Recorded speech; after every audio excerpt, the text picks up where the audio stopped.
In this video training, I'm going to show you how to create a 3D AI avatar. So let's get started.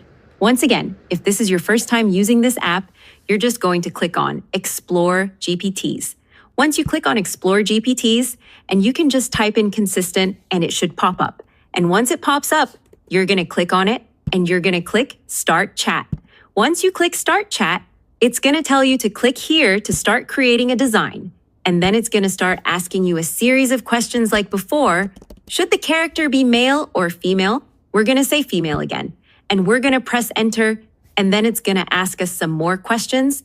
What would you like to name your character? We're going to name the character Aura 2.0. Then we will go into describing character appearance. It's going to ask us how we want Aura 2.0 to look like her age, her country, her eye color, outfit, style, accessories, and so forth. So I already have my description of Aura, and inserting the 3D Pixar style is how you get the cartoon version of your avatar.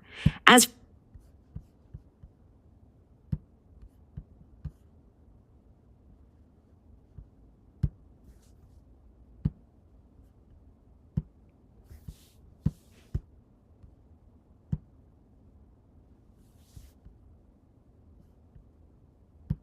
generating the 3D avatar, once we have the description, we're just going to press enter, and it's going to begin to generate our cartoon style avatar.